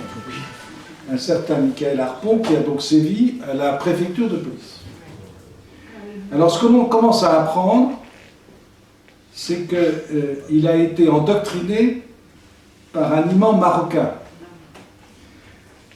qui a sévi à Sarcelles, et qui a sévi à Sarcelles au moment où il y a eu à Sarcelles ces émeutes qui ont abouti à des cris très hostiles envers les Juifs. Et donc cet imam marocain était déjà là. Il était fiché S. Et maintenant, il est passé à Gonesse. Enfin, il était passé à Gonesse. Il était connu, fiché S, et ce que l'on ne dit pas, mais qu'on va peut-être commencer à dire, c'est qu'il y avait eu un ordre d'expulsion qui avait été pris par le préfet de l'Oise à son encontre. Et ce décret d'expulsion, comme la plupart des décrets d'expulsion, n'a pas été effectif, n'a jamais été appliqué. Et d'autant plus que l'imam marocain a fait valoir ses droits auprès de la commission chargée de la répétition, de la réédition du droit de séjour, puisqu'il n'est là qu'avec un droit de séjour. Et la commission lui a redonné le droit de séjour jusqu'en 2020, pour une raison, parce qu'il avait été question de le lui retirer, mais il est allé devant les instances administratives et judiciaires correspondantes, et il a fait valoir qu'il avait un enfant né en France et par conséquent français. Et donc on ne pouvait pas lui retirer son enfant, et par conséquent, connu fiché S, connu comme salafiste, il est resté en France et il a continué à prêcher. Et c'est lui qui a été le prédicateur de ce fameux Michael Harpon qui a sévi. Alors, ça c'est quelque chose de ce que je viens de vous dire, c'est quelque chose de fascinant. On est là, le chef de l'État n'en a pas parlé, Castaner n'en a pas parlé, aucun député à la reine n'en a parlé. Ça va commencer à se savoir parce que ça commence à apparaître sur le site du Point. Et évidemment, ça éclaire tout à fait notre problème. Et un problème principal, le problème majeur, c'est la République, évidemment, mais un des problèmes qui est une conséquence de la République, c'est notre affaire de l'immigration, dont je vais vous entretenir en quelques minutes, si vous voulez bien, après la GPA et la PMA. Alors, l'immigration, il se trouve que le 16 septembre, le président de la République, à la grande surprise de tout le monde, sauf des gens qui étaient très bien informés, dans une réunion où il avait rassemblé l'ensemble de son corps politique, donc ses députés, ses sénateurs et ses ministres, tous rassemblés au ministère des rapports avec le Parlement. Il a fait un discours, et surprise, il a dit que l'immigration était un sujet majeur, prioritaire, et qu'il fallait le traiter en urgence.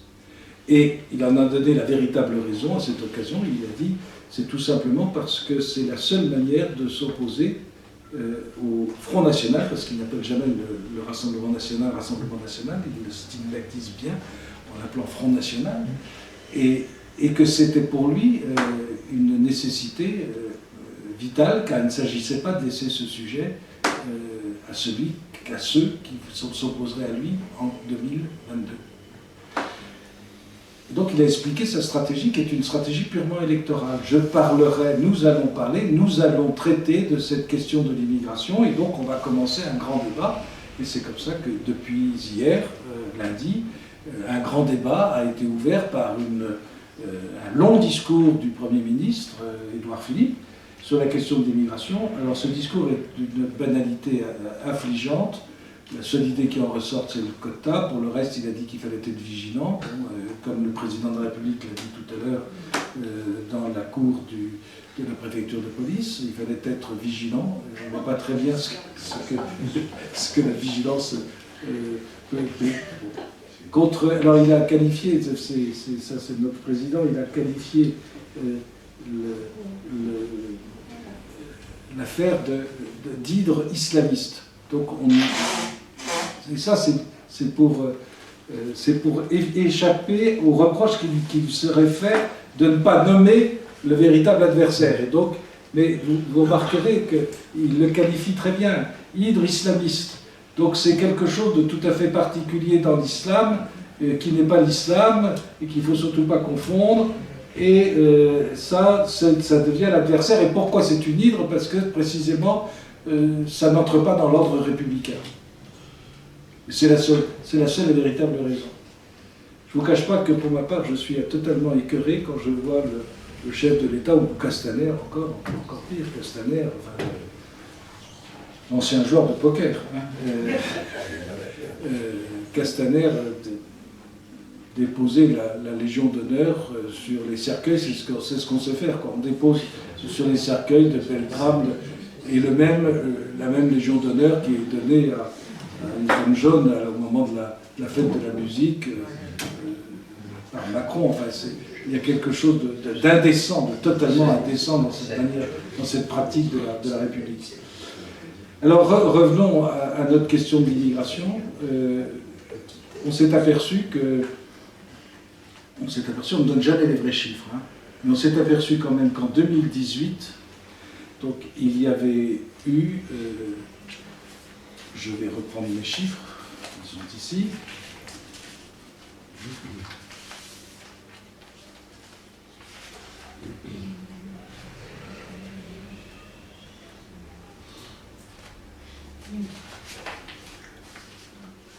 Les titres de séjour dont bénéficie l'imam de Gonesse, les titres des séjours délivrés s'établissaient en 2018 à 262 000 titres de séjour, c'est-à-dire donc d'immigration considérée comme légale. Ensuite, vous avez les demandes d'asile. Les demandes d'asile en 2018 se sont établies à 112 000. On sait qu'en 2019, la comptabilité n'a pas été faite intégralement, mais elle est déjà supérieure. Et donc vous avez 112 000 demandeurs d'asile. À partir du moment où ils ont déposé leur dossier, c'est entendu, ils ont droit de séjourner en France. Et donc c'est comme l'équivalent d'un droit de séjour. Il suffit d'y demeurer et ensuite on traite le dossier. Alors l'une des idées d'Édouard Philippe, c'est de traiter les dossiers beaucoup plus vite. Bon. Et chacun sait qu'on ne peut pas traiter 112 000 cas comme ça. Et puis comment déterminer? D'autant plus que dans ces demandes d'asile, vous avez des gens qui viennent de Géorgie, d'Albanie, qui viennent d'Europe de l'Est, qui viennent ensuite du Sahel, ça on sait très très bien, et de pays que l'on qualifie de sûrs. Donc c'est ces deux demandeurs d'asile qui n'ont un statut de demandeur d'asile potentiel et qui attendent. 90 000 sont déboutés sur les 110, enfin, c'est à peu près, ce sont des chiffres approximatifs. 90 000 sont déboutés. Et sur les 90 000, il y en a à peine 10 000 qui sont de fait expulsés. C'est-à-dire à peine 15%. À peine 15%. Tout le reste, à partir du moment où ils ont demandé leur asile, ils ont été déboutés du droit d'asile, ils restent, ils demeurent, à ce moment-là, ils deviennent clandestins. Donc vous voyez, on est déjà à presque 400 000. C'est-à-dire qu'ils rentrent à peu près l'équivalent d'une ville, d'une très grosse agglomération française. De façon tout à fait normale, légale, enregistrée, avec tampon administratif. Il faut ajouter les 40 000 mineurs, ou prétendus mineurs, qui sont maintenant, qui ont été en 2018 enregistrés et qui sont reçus, logés, hébergés, nourris, enseignés, dans le cadre des départements. Les départements n'en peuvent plus. Tous les présidents de département crient au secours et demandent à l'État de les aider, parce qu'ils se retrouvent chacun avec maintenant, au départ c'était 40 mineurs, maintenant c'est 800, 900 mineurs.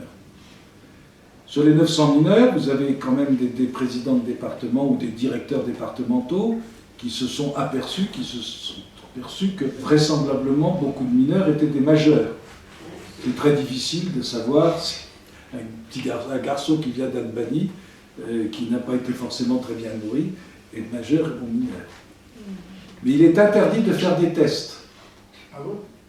C'est interdit par la loi française.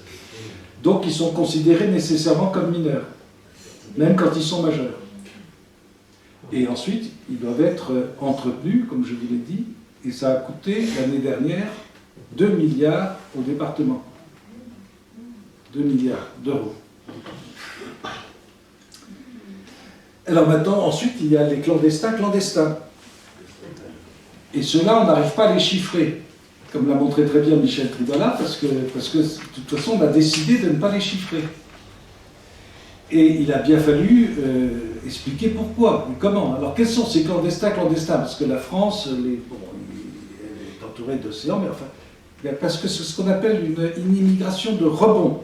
Ils ont trouvé le mot, immigration de rebond. C'est-à-dire, ce sont des gens qui entrent dans l'espace Schengen par l'Allemagne, la Belgique, l'Italie, l'Espagne, enfin tous les pays qui sont sur la périphérie de la France.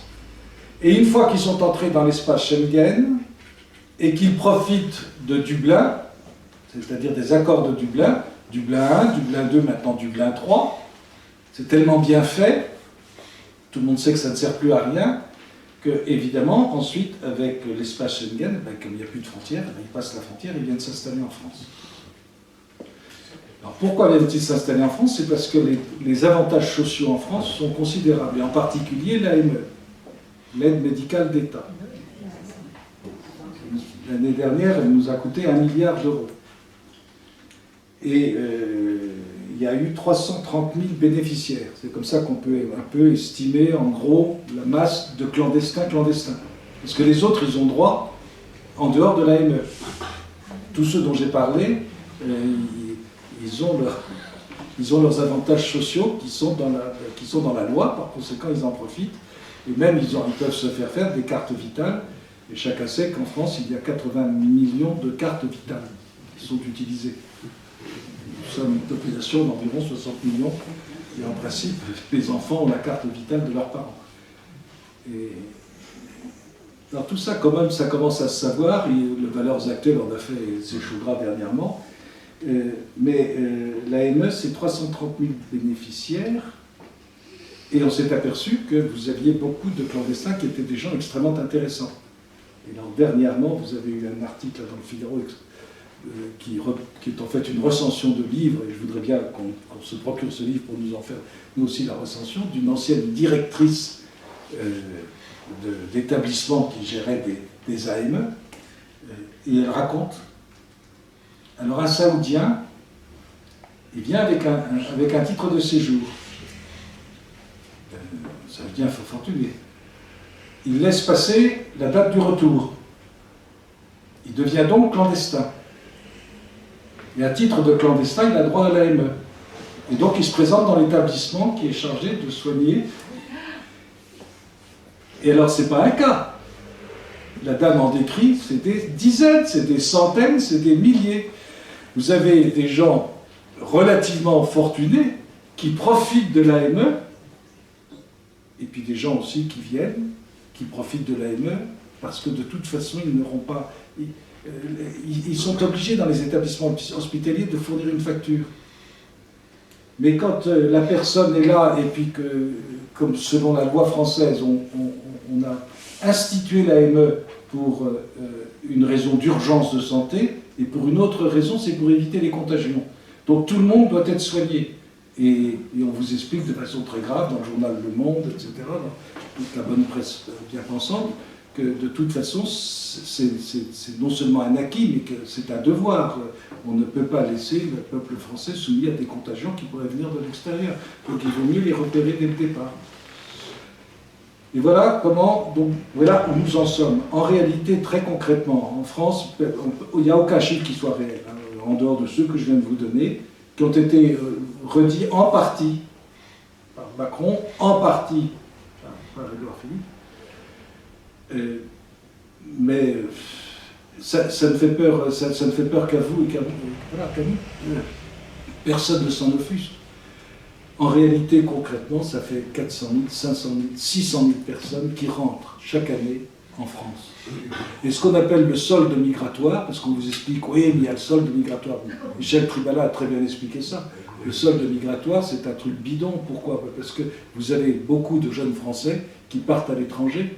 Et comme en France, on ne peut pas savoir qui est qui, que c'est interdit parce qu'on n'a pas le droit de faire de statistiques ethniques, donc en réalité, sans doute, nous recevons 400 000 personnes de statut véritablement étranger qui s'installent en France, qui procréeront en France et qui feront des petits Français, ce qui leur donnera le droit de rester eux-mêmes en France, puisqu'on ne peut pas les séparer les enfants. Et pendant ce temps-là, vous avez 100 000, 200 000 jeunes Français qui partent s'installer à l'étranger parce qu'ils n'arrivent plus à vivre en France.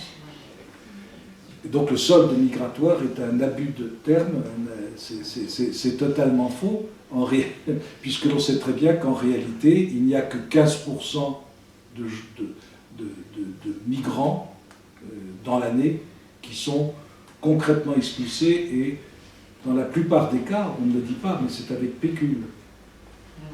Et ça coûte rien que cela, non seulement le pécule, mais il faut obtenir du pays d'origine, il faut obtenir les documents consulaires, c'est-à-dire obtenir l'autorisation du retour. Évidemment, les pays ne manifestent pas un zèle excessif à remplir les documents consulaires. Et donc, il faut beaucoup d'argent. Chaque expulsion coûte environ 30 000 €. Alors ça fait, quand on chiffre l'ensemble, la Cour des comptes l'a fait l'année dernière. Mais elle n'a pas osé faire le total, parce que tout ça est évidemment réparti sur des comptes différents, sur des pages différentes. Mais en réalité, l'immigration doit coûter pas loin de 10 à 15 milliards chaque année, au minimum, en France. Alors on en est là. Évidemment, les Français s'en rendent compte. Je ne pense pas que ce soit un souci pour Macron. Un souci réel, je ne pense pas. Il a osé qualifier ses opposants dans son propre parti de petits bourgeois, ou de grands bourgeois. Vous piquez de ne pas traiter de l'immigration, mais si vous saviez ce que c'est pour les pauvres Français, pour les pauvres croquants, vous ne parleriez pas comme ça et vous vous rendriez compte que... Mais il faut bien se souvenir que le même Macron, lors de sa campagne électorale, et même après, lorsqu'il s'est adressé par exemple à Marseille, à une assemblée invraisemblable composée uniquement d'allogènes, où il n'y avait pratiquement pas un Marseillais, il leur a dit « Vous êtes des Français ». Vous, il l'a dit, vous les Arméniens, vous êtes des Français, vous les Algériens, vous êtes des Français, vous les Marocains, vous êtes des Français. Parce que son esprit est formé de cette façon-là, comme je vous l'ai dit tout à l'heure, comme vous l'avons dit avec Philippe. C'est un garçon qui n'a de pensée qu'en fonction de ce qu'il a appris, donc des cours qu'il a appris, et pour lui, le contrat social républicain suffit. Du moment que vous adhérez au contrat social républicain, cela suffit. Il en est de même pour l'islam. Qu'est-ce qu'on demande à l'islam? De faire ce que l'Église catholique a fait, c'est-à-dire d'adhérer au contrat républicain. Une fois que l'islam aura adhéré au contrat républicain, eh bien, il n'y aura plus de problème. La République, la question religieuse, comme l'a expliqué Boer ce matin sur Radio Classique, la question religieuse, elle est toujours embarrassante, et il faut la laisser de côté, parce que la France est d'abord et fondamentalement laïque. Et donc ce n'est qu'à propos de Boer, l'affaire qui s'est déroulée à la préfecture de police, ce n'est qu'une affaire de technique policière. Et il ne voit pas que derrière il y a une question religieuse évidemment fondamentale. La France n'est plus catholique. La France n'est plus catholique. Ils le veulent comme cela. Et maintenant, une seconde, parce que j'arrive à la conclusion, et la France devient progressivement islamique. Alors on va dénoncer quoi? On va dénoncer l'hydre islamiste, très bien, mais en même temps on reçoit 400 000 personnes dont la moitié, ou sinon les 3/4, participent de la religion islamique. Et il ne faut pas croire que M. Macron ira dans les quartiers pour prêcher la bonne parole républicaine. Il en est bien incapable, il est juste capable de faire une cérémonie à la préfecture, bien encadré par les 4 murs, bien fermé, avec toutes les forces de l'ordre disponibles, et avec Castaner, on fait un petit discours devant un micro, et on dépose une légion d'honneur, et on pense que l'affaire sera réglée comme ça. Mais nous sommes devant un problème immense. Le seul souci de Macron, comme vous le disiez tout à l'heure, Philippe, c'est tout simplement, et il l'a dit en propres termes, c'est ainsi d'ailleurs que j'ai fini mon article, il l'a dit en propres termes,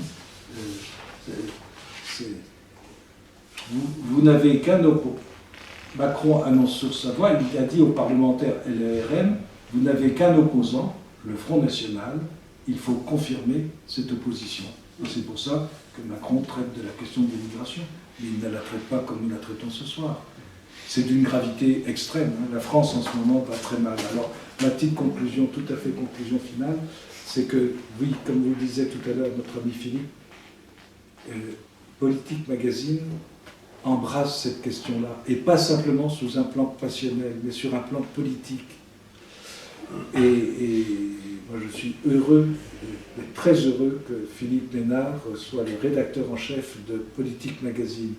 Et je pense que pour le moment, nous sommes minoritaires, mais nos idées, nos convictions doivent devenir la conviction de cette minorité française qui commence à comprendre qu'il y a en France un vrai problème politique. Il y a un problème politique majeur qui est lié à nos institutions et aux idées qui sont au soubassement de nos institutions. Je ne suis pas de ceux qui pensent que nous serons sauvés parce qu'on aura renvoyé tous les musulmans. Tout ça, c'est également malheureusement du rêve. Je dis bien, on n'a pas fait l'Algérie française, on a fait la France algérienne.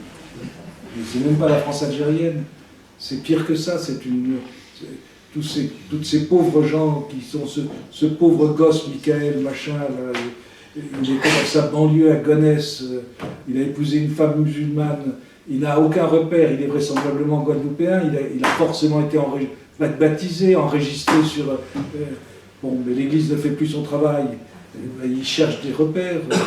Notre génération à nous, vous vous en souvenez pour les plus anciens, c'est ce que j'essayais d'expliquer à nos aumôniers, il n'y avait plus de catéchisme, ça avait disparu, il n'y avait plus de théologie, il n'y avait plus de philosophie de lettres. Où allaient les étudiants une fois qu'ils avaient... ils allaient à l'UNEF, et puis à l'UNEF, ils apprenaient le marxisme, parce que là, ils avaient des mots qui représentaient des structures, donc il y avait les infrastructures, il y avait les superstructures, il y avait, etc. Il y avait tout un vocabulaire qui faisait que les esprits étaient façonnés.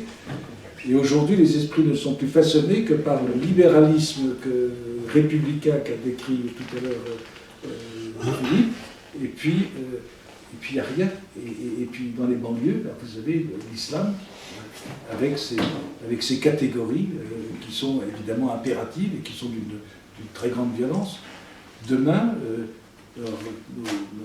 nos braves gens là, qui se retrouvent, on va faire une commission. Là. Ce soir, il y a Castaner qui passe devant une commission parlementaire.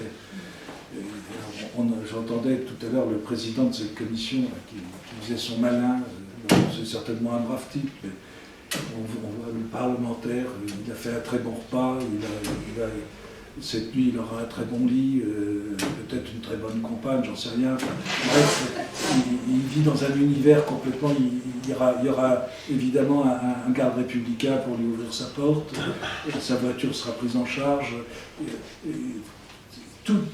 Il est dans un univers qui ne correspond mais absolument plus à la réalité. Et je crois que c'est le grand drame de notre... Et c'est pour ça que la Cinquième République va mal finir. Elle n'est plus tenue en main que par une minorité de gens qui ne comprennent mais absolument plus ce qui est en train de se passer, ni en France, ni dans le monde. Alors, abonnez-vous à Politique Magazine. Si vous n'êtes pas abonné, prenez la revue universelle, prenez les petits livrets qui sont là-bas, nos petites brochures. Là, c'est comme ça qu'on commence. Hein, et il faut espérer que demain, j'espère que Philippe Ménard aura les 100 000 lecteurs qu'il mérite. Oui, tout à fait. À vous la parole.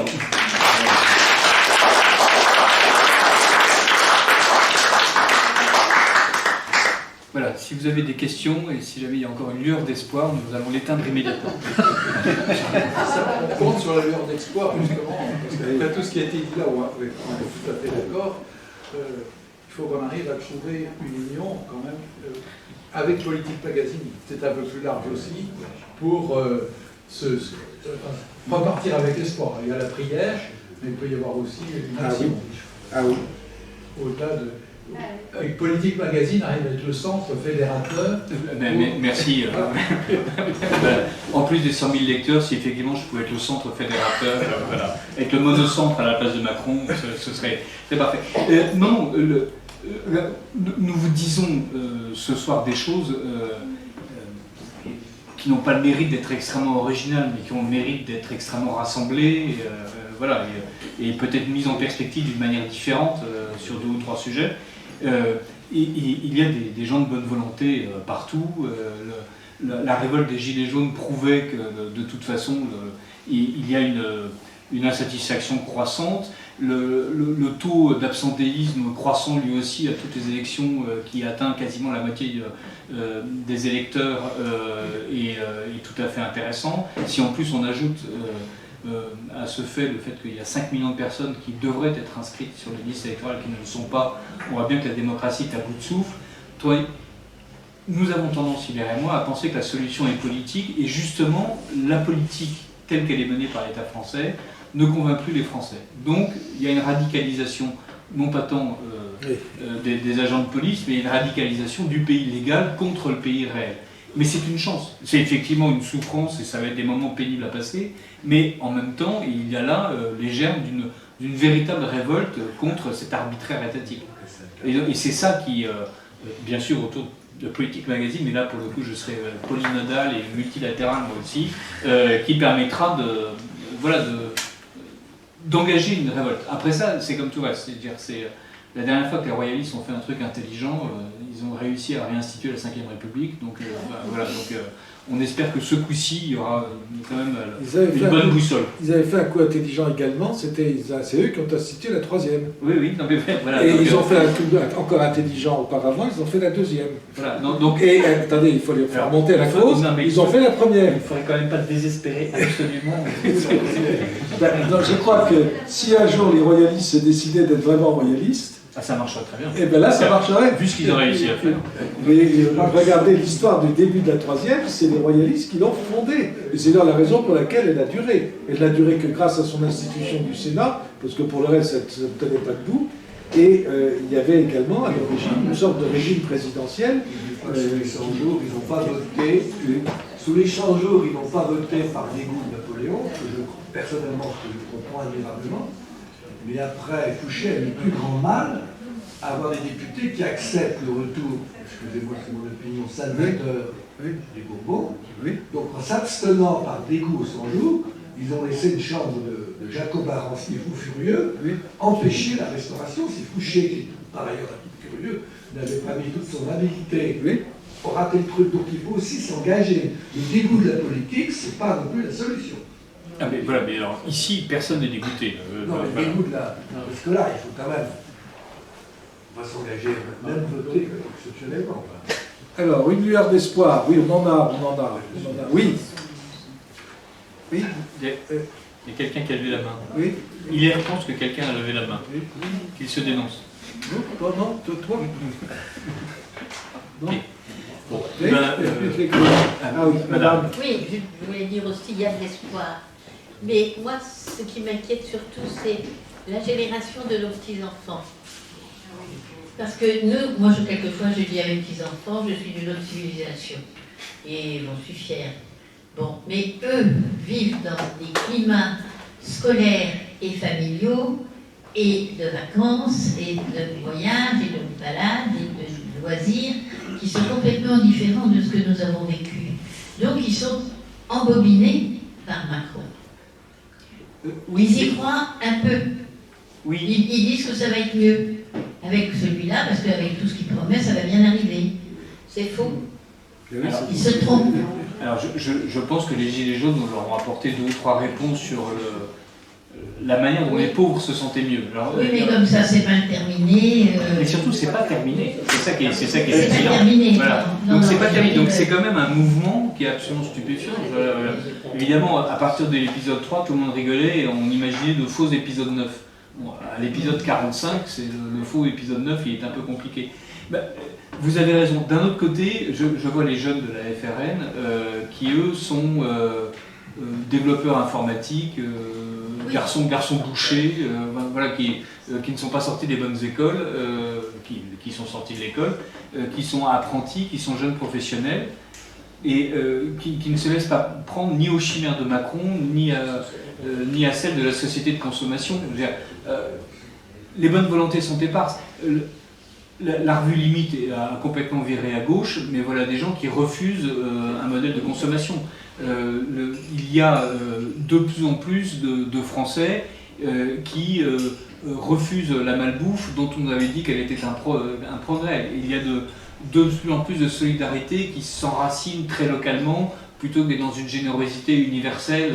Donc il y a bien sûr ce mouvement de population qui fait que des gens arrivent en France et qui ne partagent encore moins qu'aux petits-enfants la culture qui est la vôtre, mais il y a beaucoup de Français qui sont en train de redécouvrir peu à peu une autre manière d'être Français. Les Gilets jaunes ont échoué, mais momentanément, mais la solidarité qui s'est développée sur les ronds-points a fait qu'un certain lien social qui s'était dissous s'est retissé là. Voilà. Il y a des linéaments d'espoir, mais enfin, oui, on ne va pas non plus expliquer que ça y est, même le plus noir des nuages a toujours sa frange d'or, comme nous chantions chez les scouts. Et voilà, là pour le moment, oui, le nuage est sombre. Mais voilà, comme disait le grand Charles, en politique, le désespoir est une sottise absolue. Et, voilà, j'ai pas de. Ne nous trompons pas de grand Charles. oui. Enfin, notre grand Charles. J'ajouterais qu'il y a une jeunesse catholique qui se voit dans la rue. Alors la difficulté, c'est que cette jeunesse recule devant la politique. On lui apprend à avoir une sorte de dégoût, de refus de la politique. Et ça, c'est depuis le ralliement à la République de Léon XIII, et c'est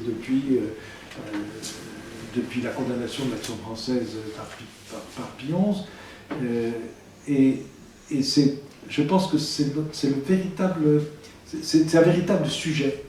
Il y a des jeunes qui sont mécontents de ce qui se passe, qui veulent affirmer leur foi, mais ils ne voient pas qu'il y a fondamentalement un problème politique, et que ce problème politique, il est tout simplement institutionnel. Oui. Oui. Ça, c'est un peu, on va dire, c'est notre clé d'or à nous. Alors justement, est-ce qu'il ne faudrait pas justement que tous ceux qui voient une évolution possible s'unissent, parce qu'on voit des tensions, des oppositions, puis des égaux, des gens qui, même dans l'opposition, qui défendent leur position personnelle, que ces gens-là fassent fi de leur ego et se lancent pour s'unir. Alors ça, cher Hubert, ce que je crois plus profondément, c'est qu'il va y avoir des difficultés insurmontables. Et que ce sont dans ces difficultés qu'apparaîtront peut-être soit des hommes énergiques, soit des circonstances qui seront favorables. Je prends l'exemple de Marseille, parce que c'est tout récent. Lorsque notre Macron national est allé en Italie, il a rencontré Conté, et Conté lui a dit « bon ben c'est très gentil, maintenant que Salvini est parti », donc tout le monde applaudissait, Salvini est parti, donc il n'y a plus de problème italien. Et Conté a dit « oui, mais enfin maintenant il y a deux choses que nous vous demandons, vous, c'est de recevoir les migrants économiques, puisque les Français sont censés les refuser, ce qui n'empêche qu'on en a quand même 500 000 tous les ans. Mais la deuxième chose, c'est que vous ouvriez vos ports. Il n'y a pas de raison que ce soit uniquement Lampedusa et les ports, et Malte. Et donc, et il a demandé, Conté a demandé à Macron d'ouvrir le port de Marseille, ce que Macron avait jusqu'à présent refusé de faire. Les bateaux des ONG étaient obligés d'aller, s'ils n'étaient pas reçus à Lampedusa, d'aller à Valence, en Espagne. Et en Espagne, on les prenait, et en fait, ils remontaient. La France disait, j'en prends 15, en réalité, tout le monde remonte. C'est ce qu'on appelle l'immigration de rebond. C'est très astucieux. Et bien là, Macron a été obligé de céder. Et la discussion qui est en cours à Marseille, où tout le monde est remonté, y compris la candidate qui devait prendre la succession de Godin, qui est en face d'elle Ravier. Elle devine que Ravier risque de l'emporter, ce qui à mon avis serait très bien, risque de l'emporter. Pourquoi? À cause de l'ouverture du port de Marseille aux bateaux de migrants. Et évidemment, les Marseillais n'en veulent pas. Ils ont assez de migrants. Ils ont assez de migrants comme ça, ils n'en veulent pas. Et Macron est coincé. Et d'où la question des quotas. C'est-à-dire que pour Macron, maintenant, la solution, et c'est la solution qu'a présenté Édouard Philippe, c'est la seule. Le reste, c'est du baratin, ce sera la vigilance, le machin, le truc. L'AME, on va resserrer l'AME, ils ne vont pas resserrer l'AME, ils ne peuvent pas. Non, ce qu'ils vont faire, c'est imposer les quotas. C'est-à-dire, il y aura 500 migrants qui arriveront à Marseille, et ben, les Allemands, les Belges doivent s'engager à en prendre 15 ou 20. Mais comme chacun sait, on est dans l'espace Schengen et dans l'espace Dublin. C'est-à-dire que de toute façon, ils reviendront en France. Non mais revenons à notre affaire. En réalité, nous allons vers des drames incontestables, et parmi les drames, il y a les drames financiers. Les gens qui nous dirigent ne seront sensibles véritablement qu'aux drames financiers. Pour le reste, ils trouveront toujours des trucs techniques de technocrates, on sera vigilants,